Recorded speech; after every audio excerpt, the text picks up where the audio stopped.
Let me tell you something strange about the excluded child. We live in a world that celebrates belonging, team spirit, group chats, birthday invitations with glittering names. Yet in every classroom, on every playground, there is always one child standing slightly outside the circle. And here's the question that always lingers. What happens inside the child who is not chosen? It's easy to assume the story is simple. They're shy, they're awkward, they're different. But that's not the full picture.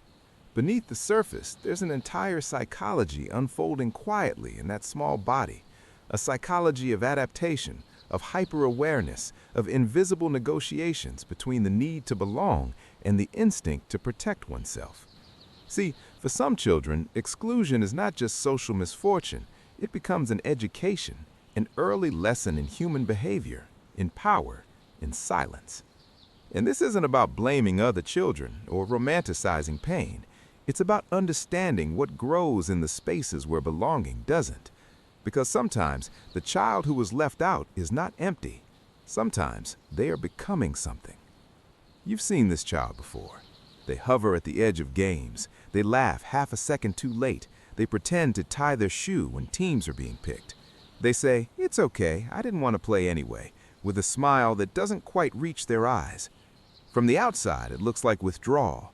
They stop raising their hand. They sit at the corner of the lunch table. They become the quiet one. Sometimes they try harder. They become extra funny, extra helpful, extra agreeable. They study the social room the way other children study math problems. Because social exclusion activates the same neural pathways as physical pain. The brain doesn't distinguish much between being hit and being ignored. The ache registers in similar places. So the excluded child adapts. Some develop hypervigilance, an exquisite sensitivity to tone shifts, facial expressions, subtle changes in group energy. They can sense rejection before it fully forms. They read micro-expressions like survival cues. Others retreat inward.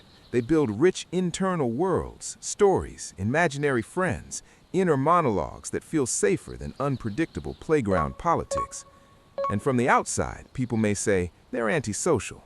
But maybe that's not it. Maybe it's not about disliking people.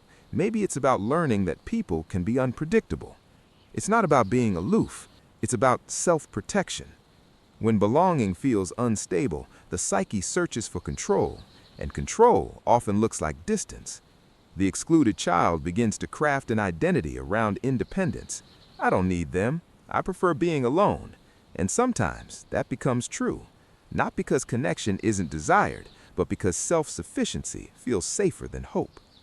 In a culture that praises confidence and charisma, we rarely pause to consider the quiet intelligence of the outsider, the way they observe, the way they notice patterns others miss because they are too busy being inside the circle. They are studying the circle, and that observation is not emptiness, it's awareness. For some, the shift happens gradually. A few unreturned invitations, a few whispers that stop when they approach, a few moments of laughter that feel slightly misaligned. And then, one day, something settles inside them, a quiet realization. I am not part of this. It's not dramatic, there's no soundtrack, just a subtle recalibration of identity. Before, they tried. After, they watch. People assume the excluded child lacks social skill, or that they are too sensitive, too strange, too much. Yet often, they are simply different in ways that the current environment does not know how to hold. Perhaps they ask deeper questions. Perhaps they move slower. Perhaps they don't instinctively perform. In spaces where quick wit and loud energy are currency, depth can feel like a liability. When a child repeatedly experiences exclusion, they may internalize a subtle narrative, I am peripheral, I am optional. And that narrative doesn't shout, it whispers. It shapes how they enter rooms years later. It influences which opportunities they pursue. It determines how quickly they assume they're unwanted. But exclusion can also cultivate a sense that worth is not entirely dictated by external validation. When affirmation is scarce, some children turn inward and begin building self-definition from within. Much of our social behavior is shaped by the fear of being left out. We conform. We laugh at jokes we don't find funny. We shrink or expand ourselves to fit. The excluded child, having already felt the sting, sometimes stops contorting, and that can be quietly revolutionary. When was the last time you felt slightly outside a group, a conversation, a room? Did you become smaller, or did you become sharper? Not every excluded child grows into quiet strength. Some carry deep wounds. Some develop social anxiety that follows them into adulthood. Some interpret every neutral glance as rejection. Exclusion can breed resilience. It can also breed fear. There's a deep philosophical undertone to being left out. At its core, exclusion confronts us with an ancient human fear, the fear of not belonging to the tribe. Belonging is presented as proof of worth, yet worth cannot actually be measured by belonging. The system of popularity measures visibility and alignment, not depth.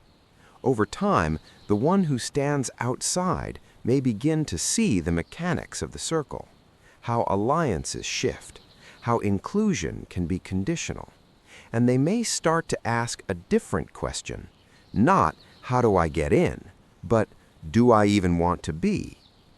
Exclusion, when metabolized rather than denied, can turn into discernment.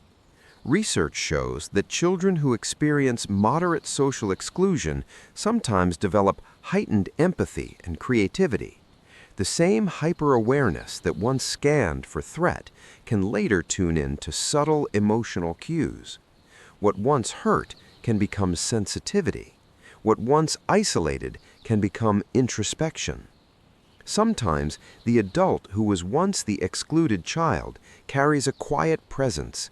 They listen. They notice who else is quiet. People might call them distant, reserved, hard to read.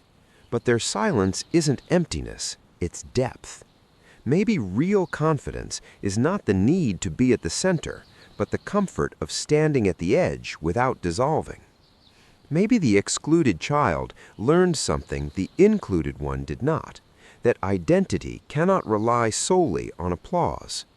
If this spoke to something quiet inside you, you can leave a comment, or don't. Your silence is valid too. And if you were that child, maybe you weren't broken, maybe you were early. Being excluded doesn't mean being unworthy. Being outside doesn't mean being alone. Sometimes it means you are learning how to belong to yourself. And maybe, just maybe, that is a belonging no one can take away.